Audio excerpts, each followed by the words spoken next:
မျိုးတကြံပိတ်ရက်လို့ကြောင်းပိတ်ရက်လို့မျိုးပိတ်ရက်ရှည်ကာလမှာအိမ်မာနေမဲ့သူလေးတွေအတွက် ChatGPT AI နဲ့အခုတလော trend ဖြစ်နေတဲ့ပုံလေးတွေရှိရလေအဲ့မှာဆိုလို့ရှိရင် 3D ပုံစံလေးတွေကိုယ့်ရဲ့ပုံစံတူလေးတွေအမျိုးမျိုးဖန်တီးလို့ရတယ်အယုတ်ကလေးတွေလောက်ကြရဲဒါကလက်ရှိ trend ဖြစ်နေတာပေါ့နော်အဲ့လိုအယုတ်ကလေးတွေအပြင်ကိုမှ ChatGPT AI နဲ့တခြားဘလို့ပုံစံမျိုးလေးထပ်ပြီးတော့ဖန်တီးလို့ရသေးလဲဆိုရယ်နီးလန်းလေးတွေကိုဒီနေ့ဗီဒီယိုမှာတစ်ခါလေးပြောသွားမှာပါပြီးတော့နောက်တစ်ခုကကြတော့အဲ့လိုမျိုး ChatGPT ကနေပြီးတော့ထုတ်ပေးရဲ့ 3D ပုံဓာတ်ပုံလေးတွေကို video version ဘလို့ပုံစံမျိုးလေးတွေပြောင်းမလဲနောက်ပြီးတော့ animation အလှုပ်လေးတွေဘလို့မျိုးလုပ်လို့ရမလဲဆိုရယ်နီးလန်းလေးတွေကိုလည်းဒီဗီဒီယိုရဲ့အဆုံးအလေးမှာတစ်ခါလေးပြသွားမှာမို့လို့မမှုနဲ့တူတူ like ပြီးတော့လုပ်ကြည့်ရအောင် let's go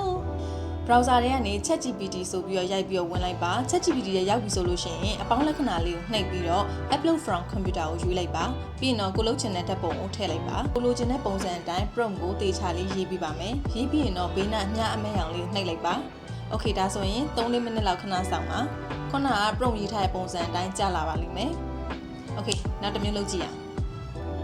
ခုနအတိုင်းပဲအပေါင်းလက္ခဏာနှိပ်ပြီးတော့ကိုလုပ်ချင်တဲ့ပုံတစ်ပုံရွေးလိုက်မယ်ပြီးရင်တော့ prompt ရေးမယ်ဒီတစ်ခါတော့လက်ဝဲရနာဘူးပုံစံနဲ့ကနေပြီးတော့ကိုယ့်ရဲ့ပုံစံတူလေးထွက်လာအောင်လို့ prompt ရေးလိုက်ပါမယ်3-4မိနစ်လောက်စောင့်ပြီးရင်တော့ခုနက prompt ရေးခဲ့တဲ့အတိုင်းပဲပုံစံလေးထွက်လာပါပြီပြီးရင်တော့ခုနက prompt ရေးခဲ့တဲ့အတိုင်းပဲပုံစံလေးထွက်လာပါပြီနောက်ထပ်အပေါင်းလက္ခဏာနှိပ်ပြီးတော့ကိုလုပ်ချင်တဲ့ပုံတစ်ပုံထပ်ပြီးတော့ရွေးပါမယ်ဒီတစ်ခါတော့အခုဓာတ်ပုံနဲ့အတိုင်းအောင်မှထိုင်လက်သားပုံစံလေးကိုပဲ Disney ပုံစံမျက်နှာလေးနဲ့လုပ်ပေးပါဆိုပြီးတော့ရေးပေးထားတာဖြစ်တဲ့အတွက် prompt နဲ့အတိုင်းပဲသူဓာတ်ပုံတစ်ပုံထုတ်ပေးပါတယ်ခုနက ChatGPT ကထုတ်ပေးလိုက်တဲ့ 3D ပုံလေးတွေကိုမူရို video version ဘယ်လိုပြောင်းလဲဆိုတာကိုဆက်ပြီးတော့သွားပါမယ် video version ပြောင်းဖို့အတွက် pixfast.com ဆိုတဲ့ website ကိုဝင်လိုက်ပါခုနက ChatGPT မှာလိုမျိုးပဲမူရိုဒီထဲမှာလည်းဓာတ်ပုံရွေးရမယ်ပြီးလို့ရှိရင် prompt ရေးရမယ်ဒီ website မှာဆိုလို့ရှိရင် video တွေကို free version သုံးမှာဆိုတော့ video ရဲ့အရှိကိုကြတော့9စက္ကန့်သုံးမှာဟုတ်10စက္ကန့်လုပ်လို့ရပါတယ် prompt ရေးရဲ့အခါမှာလည်းမှုရေးတဲ့လိုမျိုးလေးပဲရေးလိုက်လို့ရပါတယ် create နှိပ်လိုက်ပါအဲ့ပြင်ခဏလောက်ဆောင်ပါ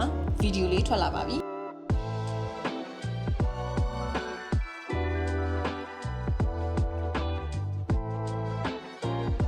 ကဲအခုဒီနေ့ဗီဒီယိုရဲ့မှာဆိုလို့ရှိရင်မမို့